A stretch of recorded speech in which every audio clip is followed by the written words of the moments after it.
Yes, Evan, est-ce que tu m'entends bien? Yes, toi aussi? Ouais, nickel, ça va, t'as passé une bonne matinée? Ça va, comme d'habitude. Il est 10 heures là, je me suis levé. Je me lève en général tôt le matin vers 8 heures. Je prends mon petit déj et après je commence à taf, donc tranquille quoi. Ouais, c'est vrai que c'est assez étonnant, à chaque fois, vers 14-15 heures heure thaïlandaise, donc 9 heures 10 heures heure française, t'es toujours réveillé, alors que la plupart des gens, ils sont encore en train de dormir parce qu'ils commencent leur journée plus tard. Toi, t'es toujours là le matin tôt en train de commencer à taffer. Ouais, je suis matinal, j'aime bien me réveiller tranquille. Là, il commence à refaire beau, donc je vais prendre mon petit café dehors. Et puis je commence à taf tranquille. Je sais pas, c'est ma routine, c'est mon truc. On va parler un petit peu de tout ça ensemble, Evan. L'objectif de ce podcast-là, pour toi, mais surtout pour les personnes qui nous regardent, ça va être de faire un petit débrief de ce qui s'est passé ces derniers mois ensemble, depuis que tu as commencé 100% remote, que tu as décidé de te lancer dans une activité en ligne. Ici, on parle de setting et de closing, de voir un petit peu comment ça s'est passé au fur et à mesure des mois, qui tu étais avant, qu'est-ce qui t'a fait décider de passer à l'action, et concrètement, bah, un petit peu tes objectifs et bien sûr tes résultats aujourd'hui, qu'est-ce que tu arrives à générer de manière totalement libre, indépendante, sans patron, selon tes propres horaires et pour le moment depuis chez toi, mais peut-être à l'étranger plus tard. Est-ce que, Evan, pour bien commencer ce podcast, tu peux un petit peu te présenter, nous dire un petit peu qui tu es, qu'est-ce que tu fais aujourd'hui dans la vie, mais surtout bah, ce que tu faisais avant. Alors moi, c'est Evan, du coup, j'ai 22 ans. Aujourd'hui, dans la vie, je travaille en remote pour mon plus grand bonheur. Avant, j'ai travaillé pendant 6 à 7 mois à Super U. C'était un job que je faisais en fait à côté de mes études pendant les vacances scolaires. Et c'était un job qui me plaisait pas du tout. Je faisais ça concrètement pour gagner de l'argent un petit peu. À savoir qu'en fait, je travaille à Super U parce que l'année dernière, je suis parti 1 an à l'étranger. J'ai fait 6 mois d'études en Corée du Sud, à Séoul. Et ensuite, j'ai fait un stage pendant 3 mois en Malaisie, ce qui fait que j'ai pas pu passer les concours pour des écoles de commerce. Enfin bref. Du coup, je me suis laissé 1 an pour trouver une activité qui me permettrait de savoir concrètement ce que je voulais faire plus tard. Et puis voilà, en fait, ça s'est fait de fil en aiguille. J'ai bossé à Super U, ça me plaisait pas. Je voulais absolument sortir de cette situation-là. Et puis je me suis dit que j'allais trouver quelque chose qui me permettrait de travailler en remote et qui allait me permettre de voyager et de m'expatrier pour plus tard. Ouais, parce qu'il y a encore 6 mois, est-ce que tu te rappelles un peu de la date à laquelle tu as commencé avec nous? J'ai commencé le 21 novembre, dans mes Ah souvenirs. oui, tu as la date précise. Ouais, ouais, c'est marquant, hein. C'est marquant quand même. Ouais, je me rappelle justement ce mois de novembre-là où on s'est eu tous les deux au téléphone et on a discuté. Tu étais encore à Super U, du coup, tu étais en CDD jusqu'à décembre. Donc, ça s'est passé ça entre tes études, la fin de tes études et justement cette transition-là. Yes. Est-ce que tu saurais nous expliquer un petit peu d'où ça vient cette idée-là de bosser en remote? Qu'est-ce qui t'a fait prendre conscience de ça? Alors en fait, je vais commencer déjà au début. Tous les étés, je travaillais à Super U. Et puis là, cette année, comme j'avais pas d'études, je me suis dit que j'allais prolonger jusqu'à décembre. Je me suis dit que ça allait me faire un complément de revenu. Voilà, c'était pas sorcier, je connaissais l'équipe, c'était plutôt cool. En soi, le cadre de travail était plutôt cool. C'était plutôt la routine, plutôt comment le travail a été fait qui me plaisait absolument pas. Et j'ai toujours voulu, toi-même tu sais, hein, Théo, que j'ai toujours voulu, je sais pas, faire plus, trouver une activité qui me correspondait réellement en fait, même quand j'étais en études. Donc à partir de ce moment-là, bah, je me suis enseigné, je regardais un petit peu ce qui se faisait en ligne, et puis je me suis tourné vers toi, et c'est comme ça que ça a fonctionné. Voilà, et puis c'est un choix que je regrette pas du tout actuellement. Ouais, là tu parlais un petit peu de la routine et de ce qui se passait un peu à Super U. Est-ce que tu saurais nous en dire plus? C'était quoi un petit peu cette routine, tes horaires de travail et qu'est-ce qui fait que ça tu ne te voyais pas le faire bah, toute une vie par exemple? Bah, concrètement, pour résumer rapidement, je me levais à 7h30 le matin, je commençais vers 8 heures. Après, mes horaires étaient hyper flexibles, donc ça allait. Je faisais un 8 heures midi, je rentrais le midi, je mangeais, 14 heures je reprenais, et puis je finissais à 18-19 heures parce que j'avais un 39 heures. Euh, voilà, je rentrais de mes journées, j'étais totalement fatigué, exténué, je pouvais rien faire d'autre en fait. Voilà, j'allais dormir hyper tôt, ce qui fait que j'avais pas de temps pour moi, ce qui fait qu'en fait j'avais l'impression d'être bloqué au travail, que je passais mes journées au travail.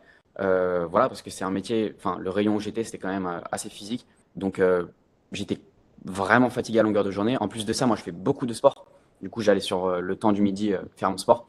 Donc voilà, je voulais absolument changer ça, plus de routine, plus de travail qui me permet pas d'avoir de temps pour moi. Voilà, c'est un truc qui me convenait pas du tout. Ça faisait longtemps avant novembre que tu pensais à démarrer quelque chose en ligne? Ouais, ça fait plusieurs années. Après, forcément, l'envie, c'est pris de plus en plus quand j'ai commencé à bosser à Super U. Chaque jour, je voulais pas aller au travail. Chaque jour, en fait, je m'entendais très bien avec mes collègues et c'était hyper cool. C'est encore des gens que je vois actuellement, donc je suis hyper content. Mais c'est le fait de venir Tu dans peux leur cette espèce dire de voix. que pas mon équipe. Non, c'était vraiment en fait le fait de venir au travail, le fait d'être dans cet environnement-là. C'était tout le temps en compétition aussi. Donc voilà, il n'y avait pas tellement de perspective d'évolution. Et puis voilà, tu es cloîtré dans un même endroit à longueur de journée, toute la journée. En fait, je pouvais pas le concevoir toute ma vie. Tu as utilisé le mot bloqué, tu vois, qui est un mot qui est quand même fort, tu vois. Qu'est-ce qui te faisait le plus ressentir bloqué? C'est la routine qui était pesante, c'était que tous les jours se ressemblaient, c'était le fait que tu bossais vers quelque chose, mais tu savais pas trop s'il y avait d'évolution. Comment tu expliques le mot bloqué, toi? Dans un premier temps, je l'expliquerai par bloquer dans un espace de travail avec tout le temps les mêmes mentalités de personnes. C'est-à-dire qu'à chaque fois que je parlais au sein de l'entreprise, en fait, je sentais que j'avais un décalage avec les employés. Je sentais que déjà, c'était pas ma voie en fait de prédilection, la Mhm. grande distribution. Après, c'est un monde qui est assez particulier, hein, je le conçois. C'est pas du tout une critique, mais voilà, il y a des gens qui adorent faire ce métier et puis j'en suis très content et je les encourage à continuer dans cette voie. Mais voilà, moi, ça me correspondait pas. Le fait que ce soit ultra routinier, que tous les jours on fasse à peu près les mêmes choses. Voilà, certaines fois se lever tôt le matin, pas vraiment de reconnaissance non plus. Voilà, un salaire qui est pas à la hauteur, je trouve, du job. Voilà, c'est tout ça qui me plaisait pas. En fait, c'était tout un ensemble. Ok. Et justement, qu'est-ce qui t'a poussé à commencer quelque chose en ligne? Tu aurais juste pu changer de travail ou, je sais pas, faire autre chose, tu vois. Pourquoi en ligne? La raison principale, c'est que je l'ai dit au début de l'appel, mais j'adore voyager et j'aimerais m'expatrier. Quand j'avais 16 ans, je suis parti vivre un an au Canada pour apprendre l'anglais. Quand j'étais encore en études, j'ai fait mes 6 mois à Séoul. Voilà, j'ai rencontré une culture qui était totalement différente, des gens qui étaient super enrichissants, des étrangers avec qui je suis encore en contact. Donc voilà, en fait, moi, c'est ce qui me fait rêver, c'est ce qui me fait vibrer de vivre à l'étranger. C'est pour ça qu'il me fallait absolument un boulot en remote et un boulot que je puisse faire à distance. Voilà, c'était la raison principale pour laquelle en fait j'avais besoin d'un boulot comme ça. Tu sais que beaucoup de personnes que j'ai en appel ou avec qui je discute ont eu le déclic en rentrant d'un voyage, principalement en Asie, parce que moi je vis en Thaïlande maintenant depuis 3 ans, de se dire, j'ai fait un voyage en Asie, j'ai vu que la vie était différente, il y avait une autre façon de vivre les choses, j'ai vu des gens travailler en ligne, sur un café, au bord d'une plage, avec une coconut à la main, ou avec leurs AirPods, ou leur casque, et c'est au moment où ils rentrent en France, où ils se disent, en fait, je me sens contraint, et je me sens plus aligné, tu vois, c'est toujours ce retour après un voyage en Asie. Est-ce que toi, Mm. tu l'as ressenti, ce décalage? Bah, bien sûr, bien sûr. Quand j'étais à Kuala, j'allais bosser. Bon, c'était plutôt cool comme job. Mais quand j'allais dans des cafés et que je voyais des gens bosser avec leur ordinateur, d'un coup, moi, je me voyais en eux. Enfin, je me disais, yes, ça peut être moi, quoi. Si ces gens peuvent le faire, moi aussi, je peux le faire. Donc, à partir de ce moment-là, je me suis dit que tout était possible, en fait. Il n'y avait aucune barrière et pas de limite. Et c'est pour ça que je pense aujourd'hui être sur la bonne voie et je pense avoir fait le bon choix. Est-ce que du coup, tu avais déjà essayé des activités en ligne avant de commencer le setting et le closing? Je me renseignais sur le dropshipping. C'était quelque chose qui pouvait m'intéresser, mais voilà, ça n'a pas réellement marché. Je suis quelqu'un qui n'a pas forcément envie de montrer ma tête non plus beaucoup sur les réseaux. Donc, c'est pour ça que je me suis naturellement tourné vers le stitching closing. Et c'est une activité Ouais, aujourd'hui qui me plaît vraiment bien. Donc voilà, pour moi, c'était un choix qui était cohérent. ok. Donc, tu as fait tes voyages en Asie. Après, tu as bossé justement au Super U à côté de chez toi. Tu as commencé le setting closing. Comment ça s'est passé, en fait, depuis le premier jour jusqu'à maintenant? Bah, tu vois, l'état émotionnel de quand j'étais en voyage, il était à son prime, il était là. Une fois que je suis Ouais, revenu, c'est redescendu ici. Parce que du coup, ouais, voilà, retour en France, il faisait pas très beau, voilà, j'avais plus mes potes, etc. Super U, c'est encore descendu parce que du coup, j'avais ma routine. J'étais pas bien au quotidien, je sentais que j'avançais pas personnellement. Et puis, ouais. depuis que j'ai commencé le setting, closing, bah voilà, ça augmente petit à petit parce que je peux me projeter. Je sais que d'ici la fin de l'année, j'ai envie de m'expatrier. Et là, c'est un boulot que je peux faire totalement à distance de chez moi. Je peux bosser dans un café, je peux bosser dehors maintenant qu'il recommence un petit peu à faire beau. Ouais. Voilà, et puis je peux avoir du temps libre pour moi. Je prépare une compétition d'Irox. Donc, je peux aller faire mon sport quand je veux. Voilà, c'est moi qui décide de mon temps, c'est moi qui suis maître de mon emploi du temps. Et ça, c'est ce que je kiffe faire ça. Ouais, on parlait beaucoup que tu aimais le voyage, etc. Mais tu es aussi un grand passionné de sport, que ça soit muscu, aérox, et peut-être même d'autres sports que je connais pas. Le padel. Est-ce qu'avant, à Super U, le padel bien sûr, à Super U ou même pendant tes études, tu avais le temps de faire autant de sport que ce que tu fais aujourd'hui? Ah, tu nous as dit que tu étais en prépa. Tu m'expliquais la dernière fois tes horaires enfin, de sport tous les jours. Enfin, tu fais 2, 3 heures facilement. Est-ce qu'avant, tu avais le temps? Non, absolument pas. En fait, c'était même pas une histoire de temps, c'était une histoire de fatigue. À force de faire Ok. mon boulot, de me lever assez tôt le matin, en fait, j'avais pas la force de faire autant de sport. Le soir, j'avais la flemme. Même si je déteste ce mot, être flemmard, bon, voilà, chacun a sa perspective différente de ce mot. Mais j'étais trop fatigué. J'étais trop fatigué pour aller courir, j'étais trop fatigué pour retourner faire une séance, j'étais trop fatigué pour faire un padel. Alors qu'aujourd'hui, bon, voilà, je suis pas fatigué physiquement en fait. Le matin, si j'ai envie de faire mon sport et travailler l'après-midi, bah, je peux le faire. Si au contraire j'ai envie de travailler le matin et aller faire mon sport sur le temps du midi, je peux le faire aussi. Carrément. Là, c'est quoi un peu tes journées de Evan qui est 100% remote, qui travaille en ligne, qui gère son temps, qui gère d'où il travaille, avec qui il travaille? C'est quoi un peu toi ta journée type? Parce qu'il faut se mettre, tu sais, Alors, dans la place des gens qui nous regardent. Ils sont sans doute ouais, dans un CDI ou peut-être en intérim. Ils te voient bosser en ligne, mais c'est une balle à se projeter parce que c'est pas encore le cas. Et d'ailleurs, si tu veux que ça soit le cas, j'ai mon Instagram en description, il y a l'Instagram de Evan. N'hésitez pas à venir nous contacter si besoin. C'est quoi un peu aujourd'hui ta journée type, toi, Evan? concrètement, comme je suis assez matinal, je me lève vers 8 heures, je prends mon petit déj pendant une demi-heure tranquille, sans téléphone, parce que j'estime que c'est important aussi d'avoir un petit peu de temps pour soi tout seul. Donc Ouais. voilà, 8h30, je prends mon tel, je regarde un petit peu mes messages parce que j'ai deux partenaires en setting. Voilà, je regarde les conversations, je regarde mes stats de la veille aussi parce que c'est ultra important. Je réponds aux Mhm. conversations, je fais mes recaps quotidiens que j'envoie à mes infopreneurs pour concrètement savoir ce que ça a donné ma journée de la veille. Ouais. Ensuite, j'ai en général quelques appels à passer, que ce soit avec mon premier infopreneur ou avec mon autre, pour un petit peu faire un point quotidien parce que c'est ultra important de se tenir au courant. Après, je vois pas le temps passer au niveau de la matinée, c'est-à-dire que je peux travailler de 8h à midi, comme un petit peu plus. Après, je prends le temps de bien manger, tranquille, sans téléphone, à tête reposée. Je vais faire mon sport, donc pendant 1h30, 2 heures, ce qui fait que ça me fait une pause ouais, de 3 heures, 3-4 heures en fait. Je regarde même pas combien de temps j'ai de pause. Vers 15-16 heures, je dirais que je reprends un petit peu. Je regarde les messages, je passe des appels parce que je fais aussi du setting téléphonique. Donc je Mhm. contacte des clients, je book des rendez-vous, je mets à jour mes rendez-vous. Ouais, si j'ai un padel vers 18 heures, bah, j'ai le temps d'y aller. Si j'ai un tennis, je peux y aller, je profite en fin de journée. Quand il fait encore beau, pas trop chaud. Et voilà. J'aime bien aussi faire des petites sessions le soir. Je me mets vers 22 heures à bosser 1 à 2 heures. Ça, c'est cool. Je suis dans ma chambre, tranquille. J'ouvre ma Ouais. fenêtre. Voilà, j'écoute de la musique en même temps. Donc voilà. Mais ma journée, en fait, elle est hyper modulable. C'est-à-dire voilà, comme je disais avant, si j'ai envie de faire mon sport le matin, je vais le faire le matin. J'ai pas des contraintes d'horaire, en fait. C'est pas parce que je réponds pas à mes messages ou alors j'appelle pas mes prospects de 8h à midi que ça va avoir une incidence. En fait, c'est Ouais. moi qui suis maître de ma journée. Plus je vais travailler, plus ça va performer. Moins je vais travailler, bah voilà, plus j'aurai de temps pour moi, mais il y aura aussi une conséquence derrière.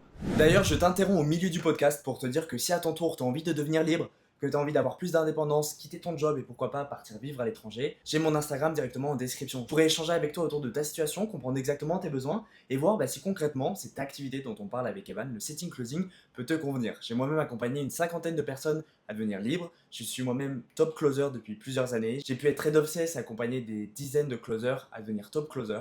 Donc n'hésite pas à venir me contacter, je te mets mon Instagram en description. Ça sera avec un grand plaisir d'échanger avec toi et de comprendre qu'est-ce qu'on peut créer ensemble.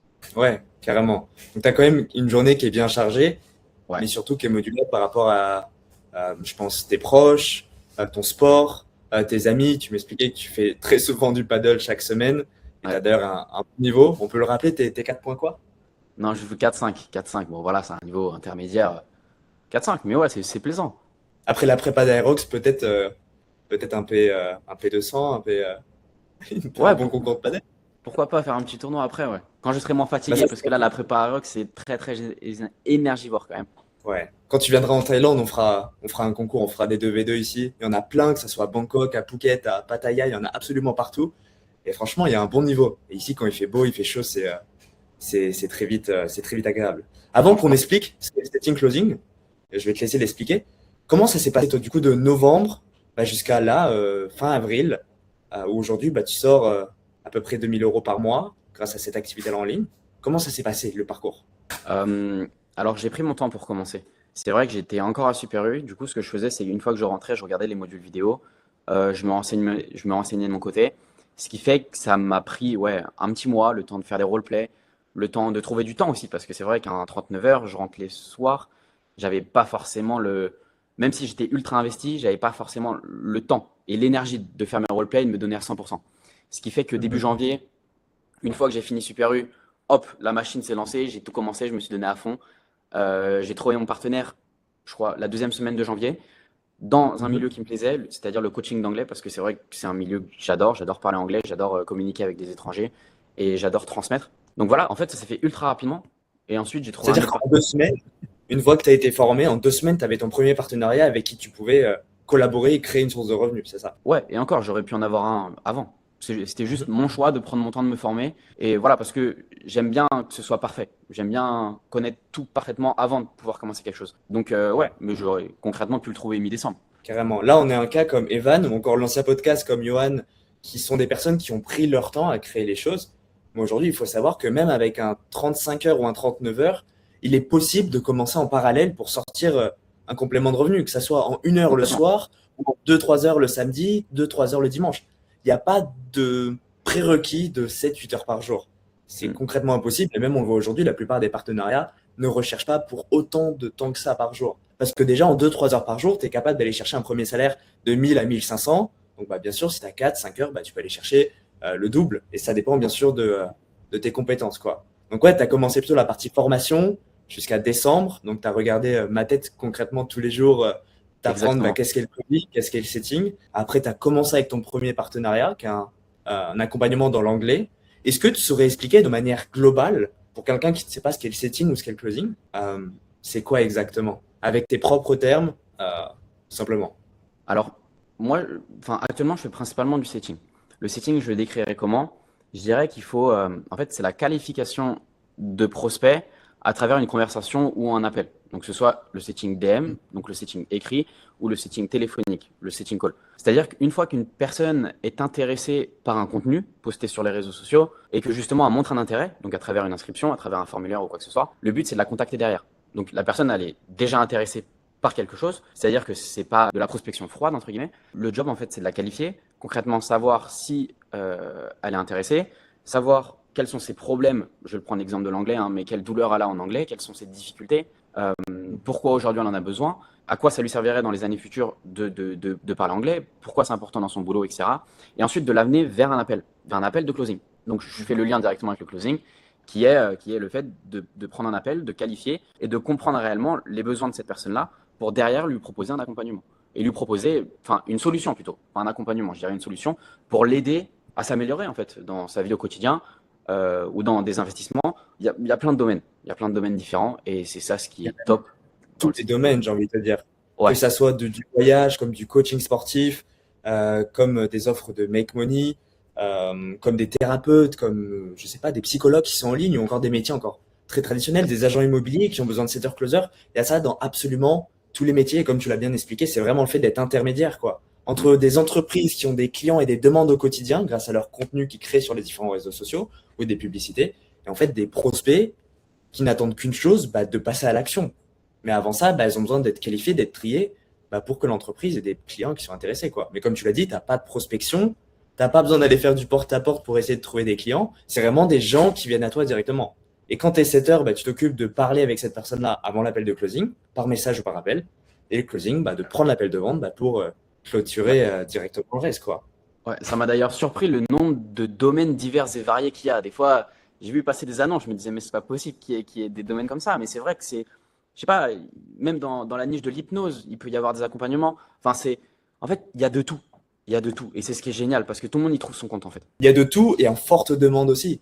J'en Ouais. parlais avec Thomas, quelqu'un qu'on accompagne, enfin que j'accompagne maintenant depuis un peu plus d'1 mois.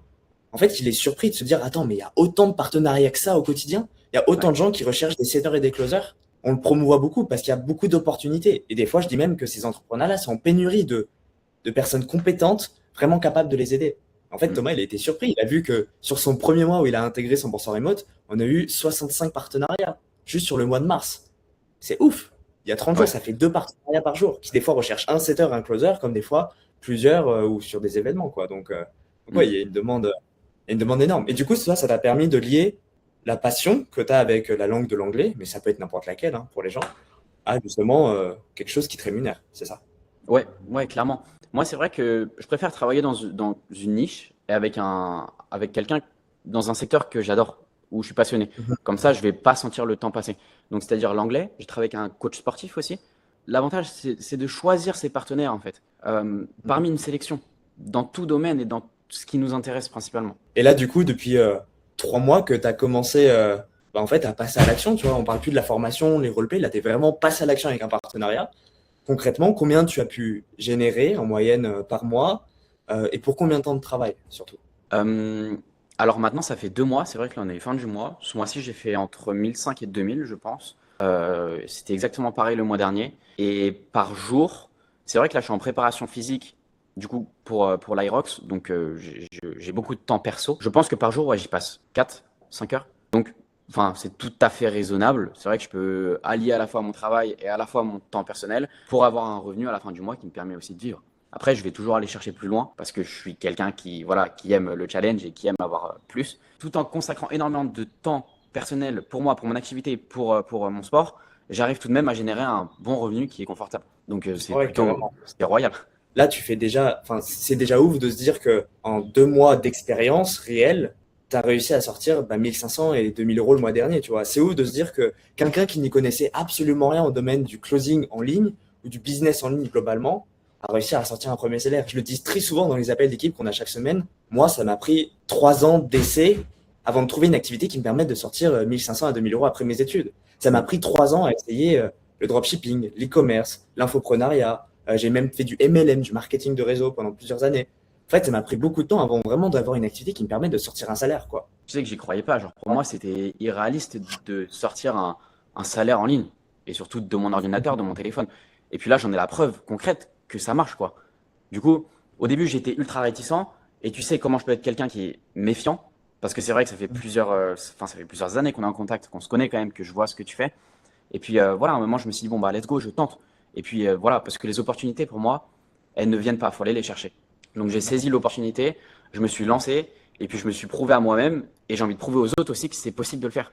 Malgré le fait d'être réticent, malgré le fait de ne pas vouloir investir, malgré le fait de se dire non, je préfère avoir un job stable, je préfère avoir, enfin, sécuriser ma vie, tu vois. Alors que non, pour moi, il faut tenter. Et au pire des cas, si ça marche pas, c'est pas grave.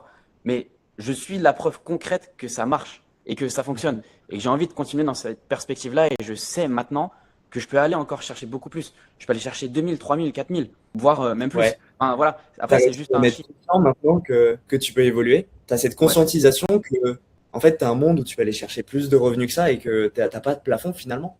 ouais, clairement. Clairement, il n'y a pas de plafond, comme tu dis. Et même si tu te mets un plafond, enfin, le plafond, tu le brises et tu vas encore chercher plus. Tu vois, c'est exponentiel. C'est exponentiel. Chaque mois, je me dis, ah, mais en fait, j'aurais pu faire ça avec lui. En fait, bah voilà, c'est pas inatteignable. Rien n'est inatteignable dans ce monde-là. Parce que ça reste de l'entrepreneuriat et l'entrepreneuriat, c'est le plus grand jeu de développement personnel en fait. Du coup, à chaque fois que toi-même tu te challenges, bah, tu vas encore aller chercher plus et tu vas réussir à atteindre plus. Et à chaque fois, ce que tu pensais inatteignable devient atteignable. Et à chaque fois, ce qui te faisait peur devient une force. Et Exactement. j'ai beaucoup utilisé cette phrase-là, tu vois, dans ma vie, parce que j'ai quand même pris des décisions qui ont été, pour moi, très effrayantes, de partir à 19 ans de la France pour m'expatrier en Thaïlande, de quitter mes études à ma deuxième année pour pouvoir vivre ici, quitter ma relation, et puis partir loin de mes proches, tu vois. Je me suis toujours dit, le seul risque, finalement, c'est de ne pas prendre de risque. Le seul Exactement. risque, ça aurait été de rester dans une vie qui n'est pas la mienne pendant 40 ans, à attendre le week-end pour vivre ma vie ou attendre les vacances si je suis pas trop fatigué et si là, je me prends pas dessus, quoi. Mm. Donc ouais, ce que tu dis, le seul risque, finalement, c'est en fait, c'est de rien faire et de rester dans sa zone de confort par peur de réussir ou par peur d'échouer, quoi. Bah, je Tu suis dirais quoi, totalement toi, d'accord avec à Evan d'il y a 6 mois, qui justement hésitait peut-être à commencer? Tu lui dirais quoi maintenant aujourd'hui que tu arrives à sortir un salaire? Tu vas faire ta prépa d'Aerox, tu vas sans doute t'expatrier dans plusieurs mois. Tu lui dirais quoi? toi. Honnêtement, désolé du terme, mais je lui dirais, t'es con de pas avoir commencé avant. T'es con Ouais, de pas avoir fait déjà cette activité depuis des ans. T'es con déjà de pas être passé à l'action avant. Après, je sais que j'étais ultra réticent, mais je suis quand même fier de moi, tu vois, d'avoir passé le pas, d'avoir saisi l'opportunité et aujourd'hui d'être là où je suis actuellement. Et je sais que je peux me projeter. D'ici la fin de l'année, j'aimerais bien m'expatrier. Et je sais que dans ma tête, tous les jours, dès que je me lève le matin, je me dis, OK, tu sais pourquoi tu bosses, tu sais pourquoi tu fais ça. Et c'était pas une question que je me posais quand je bossais à Super U. Je savais pas concrètement pourquoi je le faisais. Et puis là, du coup, enfin, ce job, ça fait sens pour moi. est-ce que du coup, on reviendrait pas à ce que tu disais tout à l'heure? Tu disais que tu étais dans une phase très basse émotionnellement, où tu te sentais bloqué dans la routine, tu n'étais pas réellement à ta place, tu te sentais plafonné, tu vois. Et quand tu as commencé justement cette activité et à te former, tu as revu un peu toutes les options possibles, de dire, ah, finalement, cet objectif-là de m'expatrier, c'est pas si loin que ça. Cet objectif-là de faire un salaire en ligne, c'est pas si loin que ça. Finalement, faire 4000 € en ligne, c'est possible. Ça demande bien sûr du travail, mais c'est accessible. En fait, ça t'a vraiment rouvert l'esprit, ça t'a reprojeté vers l'avenir, t'a remis dans cette excitation qui est censée être la vie, tu vois, pour moi. Ouais, ouais. Ouais, bah, c'est vrai que je me suis dit qu'à partir de ce moment-là, tout était possible. C'est-à-dire mon envie de m'expatrier, mon envie, je sais pas, un jour j'ai aussi envie, tu vois, de faire un mois à 5000 euros. Et pour moi, c'est un objectif. Et je sais que cet objectif-là, il est atteignable maintenant. Et je vois le chemin, en fait. Je vois le chemin. Je sais que j'ai encore du boulot à faire, mais je sais que je vais l'atteindre. Et tu vois, c'est qu'une question de temps, en fait. Et c'est ça ce que j'adore. C'est comme je peux me projeter personnellement. Je sais que j'ai envie de faire d'autres compétitions sportives. Je sais que j'aurai le temps de le faire à côté de mon boulot.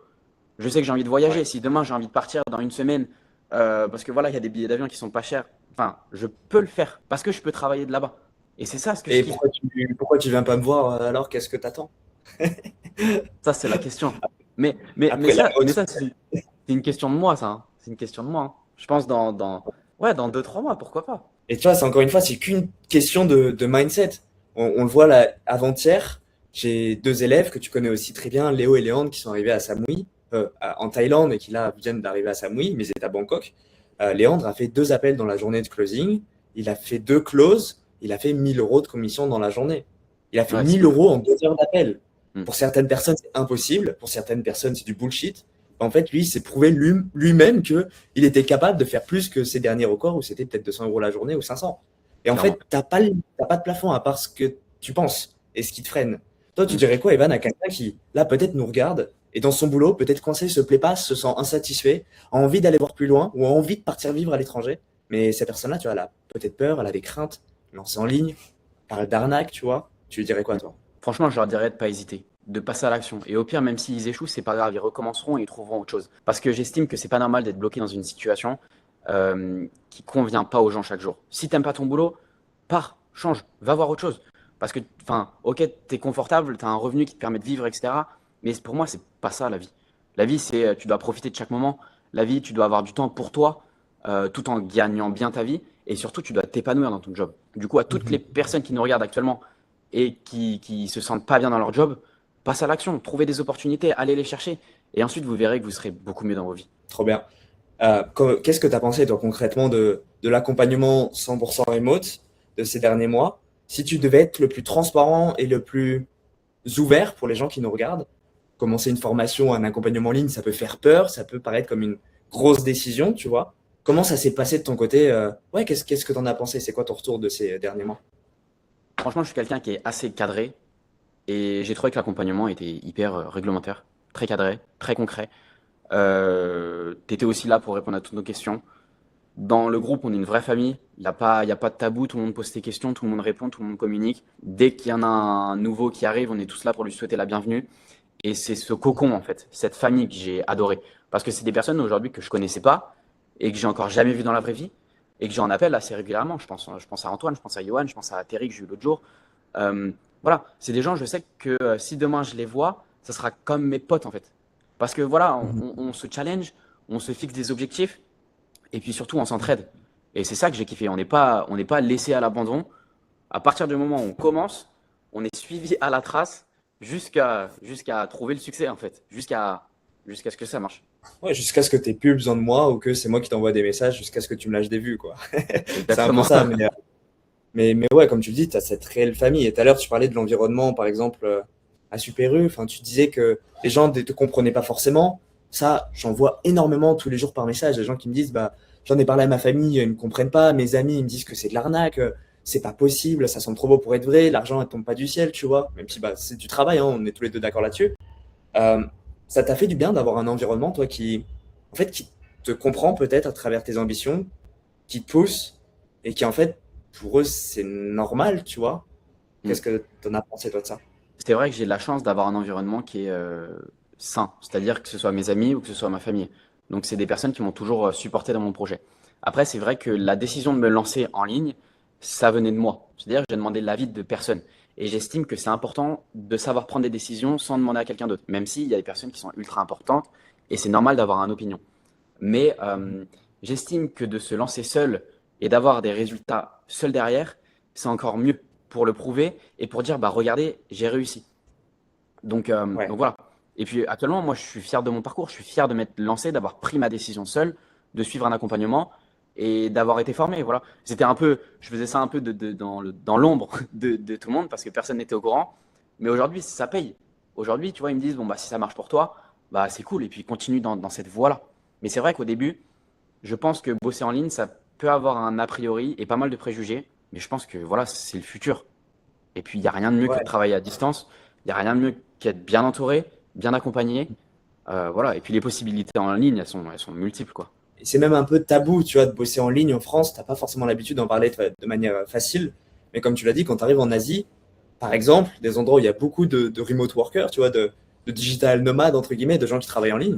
En fait, c'est banal, tu vois, de parler d'opportunités, de parler de faire de l'argent en ligne, de gagner des beaux salaires tous les mois, tu vois. Ici, c'est très ouvert, tu vas dans un café. Hier, on allait dans un café avec Léo, par exemple, quelqu'un que j'accompagne aussi, et qui est en Thaïlande.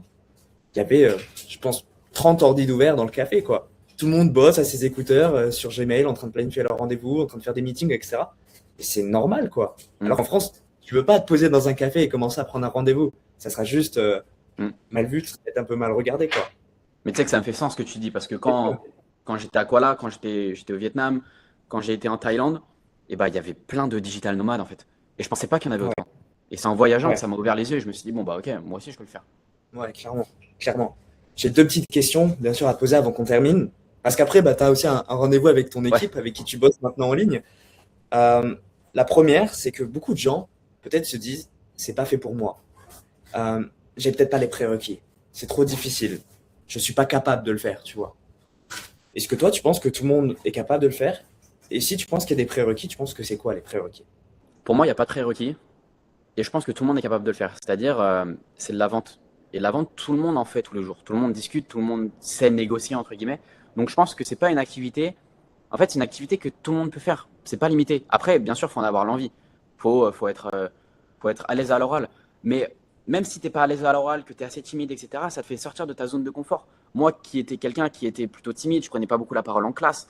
Voilà. Après, j'ai toujours été très curieux. Mais tu vois, aujourd'hui, je suis content de passer mes appels. Je suis content d'être à l'aise. Je suis content de convertir les clients. Et voilà. Mais c'est pas un boulot en fait qui est compliqué. Tout le monde peut savoir le faire s'il s'en donne les moyens. C'est très accessible. Tout à l'heure, on parlait du Ouais. dropshipping, de l'affiliation, de je sais pas quoi, je sais pas quoi. Quand tu es setter closer, tu n'as qu'une chose à maîtriser, c'est la manière dont tu parles, soit par message, donc tu as le temps de réfléchir, tu as le temps de faire les choses, soit directement en appel avec quelqu'un qui a besoin de votre aide pour les aider à prendre la meilleure décision pour elles, pour essayer de comprendre leurs doutes, leurs peurs, peu importe les offres, quoi. Et Mm. ça, je pense qu'en tant qu'humain, on a tout ce truc-là au fond de nous qu'il faut des fois juste développer et s'entraîner, quoi. Et c'est vrai que toi, il y a 6 mois, tu avais ce truc-là d'être un peu plus timide, un peu plus réservé. Et ça sent qu'en fait, tu te dépasses au fur et à mesure. Et j'ai même l'impression que tu prends confiance en toi au plus tu le fais, quoi. Ouais, c'est sûr. C'est sûr. Après, c'est aussi de la pratique, hein. Plus on le fait, plus on devient à l'aise. Donc voilà. Le plus compliqué, c'est juste de se lancer. Ouais. C'est vrai que c'est toujours le premier pas en dehors de la zone de confort qui est, C'est le plus qui est difficile. compliqué. Mais comme le premier pas pour partir seul à l'étranger, tu vois, Ah, t'es clairement. pas à l'aise, tu as de Clairement. l'appréhension, tu sais pas comment ça se passe. Mais en général, et après 3 ans à vivre en ligne, à rencontrer des milliers de personnes qui travaillent en ligne, tu regrettes jamais d'être sorti de Mm. ta zone de confort. Parce qu'au pire des cas, bah, t'as pas réussi ou t'as abandonné, mais tu auras appris énormément de choses, tu auras appris énormément de leçons, tu auras rencontré des gens. Et au meilleur des cas, bah, tu as réussi et tu as atteint ce que tu veux. Mm. Et tu n'as plus besoin de bosser pour un patron à attendre 19 heures pour aller boire ton verre au PMU, quoi. Enfin, tu vois ce que je veux dire. Ouais. La meilleure chose à faire, c'est des fois de sortir de sa zone de confort. Ça te permet aussi de devenir une autre personne que tu n'étais pas, quoi. Tu changes aussi d'identité au fur et à mesure des mois, au fur et à mesure de tes croyances, quoi. Ouais, totalement. Pour éviter de trop aller vers du mindset. Concrètement, là, Ivan, c'est quoi tes prochains objectifs? Qu'est-ce que tu as envie d'aller chercher? Tu nous parlais d'expatriation en décembre. Dis-nous tout. Résultat, destination, timing. Je vais commencer par les résultats. Mois de mai, faut que j'aille chercher 2005. Ok. Expatriation. D'ici la fin de l'année, je suis en train de regarder déjà pourquoi pas la Thaïlande, pourquoi pas. J'adore l'Asie, c'est vrai que c'est un continent que je kiffe, mais je regarde aussi le Costa Rica, pourquoi pas. Donc Ok. d'ici la fin de l'année, voilà, expatriation ou voyage, du moins un mois, 2 mois. Rencontre, aussi rencontre, c'est hyper important. Qu'on se revoit déjà, qu'avec les gars, que ce soit Léo, que ce soit Léandre, que ce soit Terry, que ce soit Thomas, que ce soit enfin, toutes les personnes dans l'accompagnement, Antoine aussi, bah, qu'on arrive à se voir, qu'on arrive à discuter en réel, qu'on arrive à, je sais pas, à avoir, enfin à se rencontrer. Ouais. Donc 2500 € par mois. Ça, franchement, t'es à rien d'aller les chercher. Tu prends compétences de plus en plus. Ça dépend bien sûr du partenariat et c'est pour ça que là, tu vas commencer avec un nouveau bientôt. Enfin, tout est en train de bien rentrer en ordre, quoi. Mm. Et hier, je lançais l'idée à l'appel du mercredi parce que quand tu rejoins l'accompagnement sans remote, 100% remote et que tu commences avec nous, il y a des appels plusieurs fois par semaine. Hier, je balançais l'idée à Yes. Tatiana qui vient habiter en Thaïlande en septembre et à Léa qui veut retourner voyager en Asie, faire la Nouvelle-Zélande, etc. Moi, j'aurais dit, on prend une semaine, on prend une grosse villa ensemble et allez, on y va à 10, à 15 ou à 20 et juste, bah, on prend le temps de se rencontrer encore plus en profondeur, On travaille Clairement. tous depuis une villa à Samui et on construit quelque chose ensemble, quoi. Mais c'est vrai que quand tu bosses en ligne, t'as plus les mêmes plafonds. Tu es capable de faire en fait un peu ce que tu veux. Si demain tu as envie d'aller faire un trek au Monténégro, bah, t'as personne qui t'empêche, quoi. Si Très bon demain exemple. tu veux aller, je sais pas, en Italie, à Rome, sur l'Etna, enfin, tu peux faire absolument ce que tu veux. T'as De fou. plus de limites, quoi. Il n'y a pas de limite, ouais. Est-ce que du coup, Evan, tu as un petit mot pour la fin, pour ceux qui nous regardent? Foncez. Foncez. Attendez pas les opportunités. Allez les saisir. Et puis voilà. Moi, je vous dis que vous louperez rien. Et que voilà. Voilà, passez à l'action. Passez à l'action. C'est le plus important pour moi. Ouais, même toi, tu l'as dit que la chose que tu te dirais, c'était t'es con de pas avoir commencé plus tôt. Mais N'attendez pas littéralement, le bon moment. Le bon moment, il existe il arrive rarement. C'est à jamais. nous. Mais oui. Il faut pas être bon pour commencer, il faut commencer pour être bon. Hmm. En tout cas, Evan, je te remercie d'avoir pris le temps aujourd'hui avec moi de faire ce podcast-là. Si toi, de ton côté, tu as envie de développer une activité en ligne, si tu as vraiment envie de passer à l'action sur ce côté à la liberté, mais qu'il te manque des informations ou que tu as peut-être peur et tu as besoin de prendre une décision, venez directement me contacter sur Instagram, sur mon Instagram personnel. Je prendrai le temps de vraiment répondre avec toi, de t'apporter toute la clarté qu'il te faut pour que tu puisses commencer entre de bonnes mains. On pourra échanger ensemble, pourquoi pas passer un appel. En tout cas, tu es vraiment le bienvenu. Je mettrai aussi, Evan, ton Instagram dans la description si les gens veulent aller voir ton contenu. Mais comme tu le disais, tu n'es pas quelqu'un qui est sur les réseaux et c'est pas ton truc de t'afficher. Ouais. Il sera sans doute un plaisir de parler avec vous. Et puis, bien sûr, dites-nous ce que vous avez pensé de ce podcast en commentaire. Mettez un petit like pour l'algorithme, ça aide. Et on se retrouve à très prochainement. Merci, Evan, à toi. Yes, merci à toi. Ciao, ciao.